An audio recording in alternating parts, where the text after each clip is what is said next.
हिंदी फिल्मों की शुरुआती दौर की खलनायिकाओं में कुलदीप कौर की अपनी ही शान थी।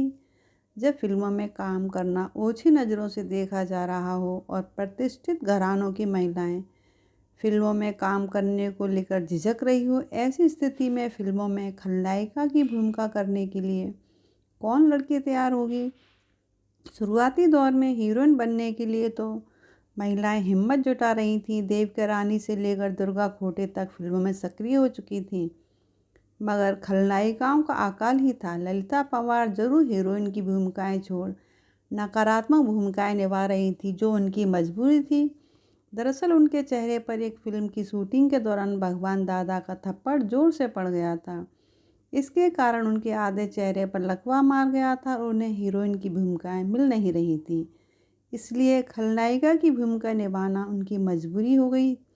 पर कुल मिलाकर खलनायिका की भूमिकाओं के लिए मैदान खाली था।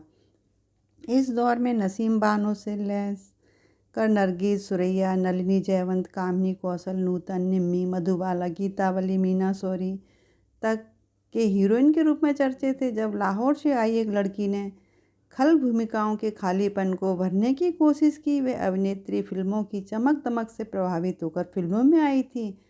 संपन्न घराने की थी, शादीशुदा थी और उसका ससुराल अपने वक्त का बेहद प्रतिष्ठित घराना था। उस लड़की का नाम था कुलदीप कौर। 3 फरवरी 1927 को पाकिस्तान के शहर लाहौर, पंजाब, ब्रिटिश भारत में एक समृद्ध जाट परिवार में जन्मी बॉलीवुड की सबसे पहली खलनायिका कुलदीप कौर एक भारतीय फिल्म अभिनेत्री थी जो हिंदी और पंजाबी फिल्मों में काम करती थी। उन्हें फिल्मों में नकारात्मक भूमिकाओं के लिए जाना जाता है। वह भारतीय सिनेमा की सबसे ज़बरदस्त खलनायिका और अभिनेता प्राण के विपरीत के रूप में उद्धृत किया गया था। महज 14 साल की उम्र में उनकी शादी महाराजा रणजीत सिंह के सेना के जनरल कमांडर शाम सिंह अटारीवाला के पोते महेंद्र सिंह सिद्धू से हो गई थी और वह 16 साल की उम्र में मां बन गई थी। अपने 12 साल के फिल्मी कैरियर में उन्होंने 100 से ज़्यादा फिल्मों में काम किया था, लेकिन एक अजीब हादसे ने बहुत ही कम उम्र में उनकी जान ले ली। 1949 की एक थी लड़की, 1950 की समाधि, 1951 की अफसाना, 1952 की बैजू बावरा, 1953 का नारकली की सफलता ने कुलदीप को सहायक अभिनेत्री के तौर पर ऐसा स्थापित किया।